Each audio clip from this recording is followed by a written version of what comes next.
Unidad 5. Aplicación de la ingeniería de sistemas.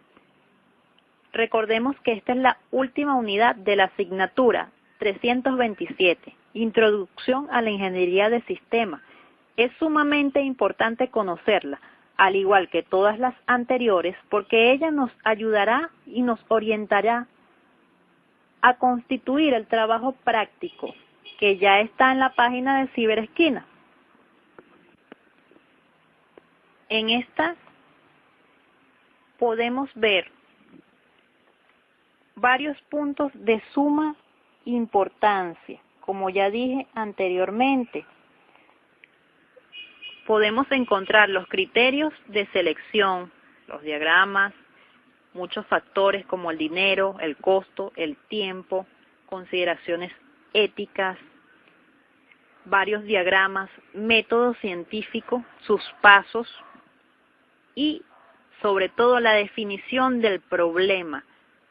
¿Cuáles son los puntos o factores que debemos tomar en cuenta a la hora de realizar la definición del problema? Una vez conocido, analizado y comprendidos todos ellos, alcanzaremos el éxito total de esta asignatura. A continuación les voy a hablar de los criterios de selección. ¿Para qué nos sirven estos criterios? En primer lugar, para identificar cuál solución planteada a un problema es mejor. Estos valores que se encuentran en la solución pueden oscilar en un rango. Es función del equipo de diseñadores identificar las restricciones y los criterios de selección. También se debe planear actividades de proyectos para que la solución llegue a tiempo.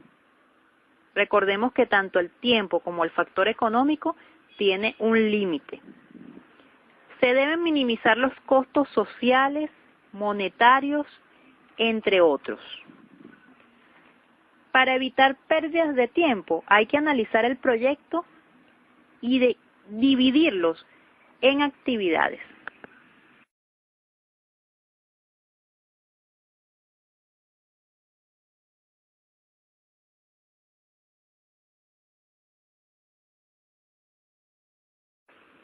Aquí podemos observar el diagrama de Gantt, que es una forma común de representar gráficamente las actividades de un proyecto.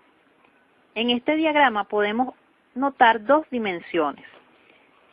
El eje horizontal se utiliza para representar el tiempo y el eje vertical se utiliza para representar las diferentes actividades del proyecto. Son útiles para la organización de proyectos ya que se conoce el tiempo. Cuando no se conoce el mismo, es recomendable utilizar alternativas de redes.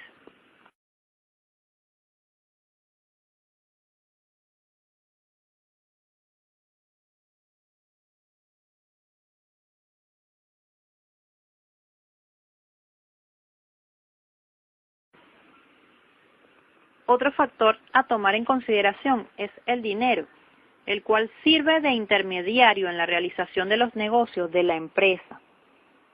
Es uno de los indicadores del grado de desarrollo alcanzado por una civilización. Recordemos que el dinero representa la capacidad adquisitiva, qué se puede hacer, qué servicios pagar, qué productos comprar, entre otros. Cuando hablamos de dinero en función del tiempo, podemos hacer énfasis en que cuando un ingeniero se compromete a realizar una determinada obra por una determinada cantidad de dinero, debe estar consciente de que el precio actual no será igual que el año entrante. Se debe tener en cuenta la inflación, que es la pérdida del poder adquisitivo de la moneda de un país. ¿Qué se quiere decir con todo esto? Bueno, que el ingeniero debe calcular el costo de mantenimiento de un equipo de computación. Por ejemplo, si es ahorita de 1.500 bolívares, el próximo año el precio del mismo o en el contrato para el año siguiente debe incrementarse en un porcentaje igual o superior al de la inflación. Los costos son los gastos a los cuales se incurren para realizar una actividad específica. También tenemos los recursos como el tiempo, el dinero, la energía, el peso, el volumen, las dimensiones, la garantía y facilidad de manejo, entre otros. El correo electrónico, en cambio, acelera comunicaciones internas en una empresa, pero recordemos algo, este puede aumentar de forma desproporcionada la ansiedad de los empleados. El impacto social. Recordemos que cualquier decisión que tome el ingeniero afecta de alguna manera la sociedad. Por ejemplo, un proyecto de generación de energía eléctrica requiere un embalse que anega los terrenos de muchas familias de escasos recursos, quienes ven afectada su forma tradicional de vida, sintiéndose obligados a trasladarse a otros lugares de distinta cultura, raza y costumbres.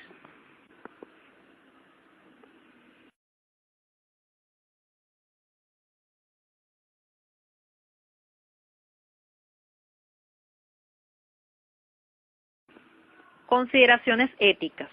El ingeniero también debe estar consciente de que hay normas legales que debe cumplir obligatoriamente. Ejemplo, usar información de una empresa en la cual este profesional trabajó y decidió retirarse y tomar las ideas que se encontraban en esa empresa o los proyectos para desarrollar otro a raíz de esto es un delito.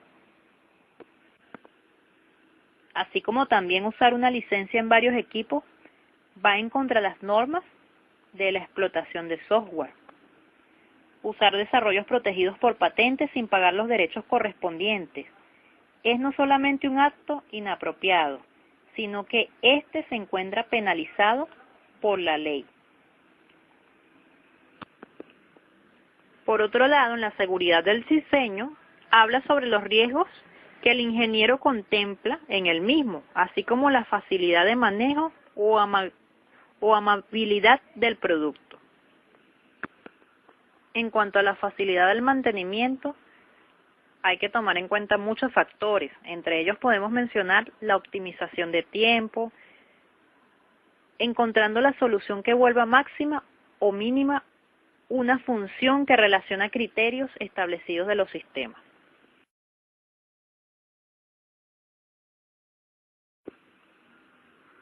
Hay que resaltar algo muy importante. La escogencia de criterios es crucial en el proceso de diseños. Deben quedar de mayor a menor importancia. Ejemplo, costo inicial, costo de operación, durabilidad, seguridad, valor comercial, entre otros. Pero más o menos este es el esquema que debe tener la selección de criterios.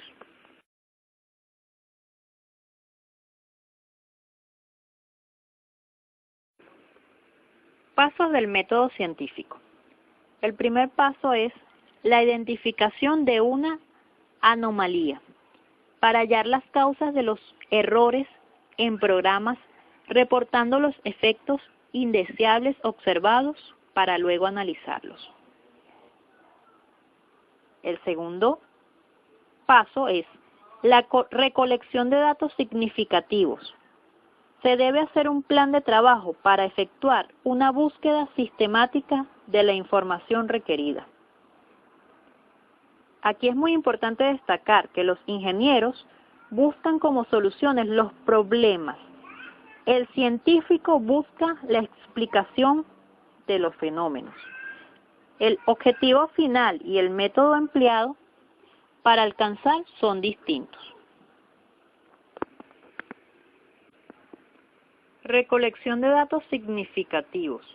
Se deben anotar todos los problemas que se presentan en los programas, datos de entradas, registros del CPU, entre otros. Con dicha información se puede reconstruir la situación que originó el problema. Análisis de los datos. Una vez que se recogen los datos, se analizan estos y se relacionan con los efectos visibles, conduciendo la atención a lo que a primera vista son las causas del problema. Elaboración de la hipótesis. La hipótesis es la formulación precisa de la causa del problema. Se hace una lista de posibles causas de la anomalía. Predicción de eventos. Después de la hipótesis, hay que comprobar que es cierta. Si el ingeniero demuestra que es ajustada, puede seguir adelante con el diseño. Elaboración de experimentos. La comprobación de la hipótesis es obligatoria mediante maquetas, experimentos, ensayos, entre otros. Las predicciones deben concordar con los resultados de los experimentos. De ser así, la hipótesis se considera como verdadera. Por último tenemos la modificación de la hipótesis. Si las diferencias son mínimas, se hacen modificaciones. Si no, hay que empezar todo el proceso.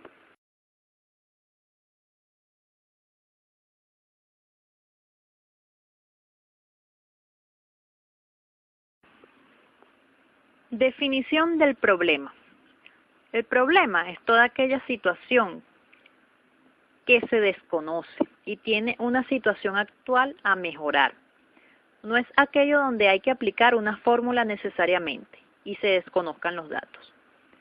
Para resolver el problema hay que primero definirlo y puede ser a través del planteamiento del problema. Se deben evaluar definitivamente las causas para poder definirlo. Las causas presentan síntomas, es decir, efectos visibles. En el diagnóstico se realiza el proceso de solución o corrección identificando las causas.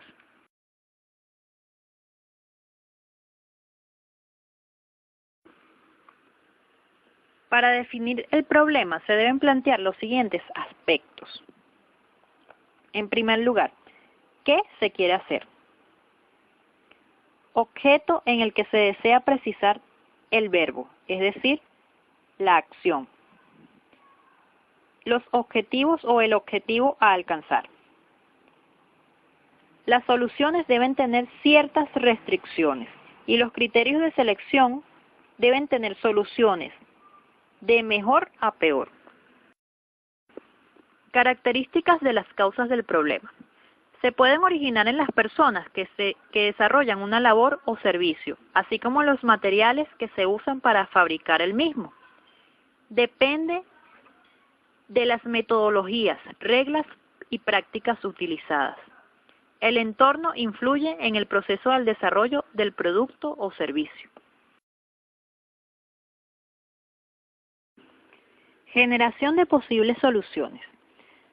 Debemos desarrollar al máximo la habilidad analítica. No debemos conformarnos con las soluciones obvias ni tampoco caer en superficialidad ni falta de creatividad. Todo lo contrario. Debemos ser originales y productivos. Esto se alcanza cuando los interesados son conscientes del proceso creativo. La creatividad es sinónimo de innovación, imaginación, originalidad.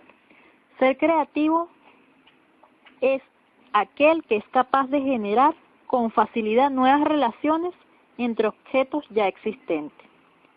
Cuando se trata de algo nuevo, se llama invento. En esta lectura 5.2 se tratan puntos como el hemisferio, el izquierdo y el derecho. Nos dice que el izquierdo es para el razonamiento lógico, verbal y simbólico.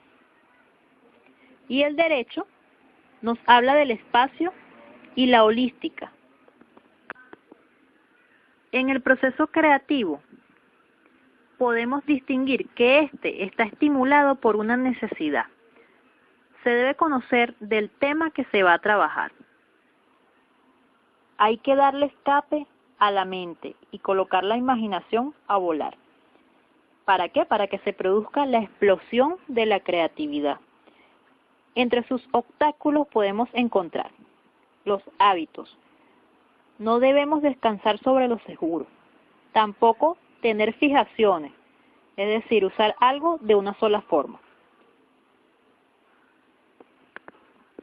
Entre los rasgos de una personalidad creativa podemos encontrar lo siguiente: originalidad, relaciones que a nadie se les ocurre; flexibilidad, modifica comportamientos y acepta puntos de vista opuestos; productividad o fluidez, importantísimo este punto en las ideas; elaboración, capacidad de completar una obra con detalles típicos; análisis, descomponer una realidad y comprenderla; síntesis, habilidad para escoger los componentes de un equipo y así lograr realizar los trabajos.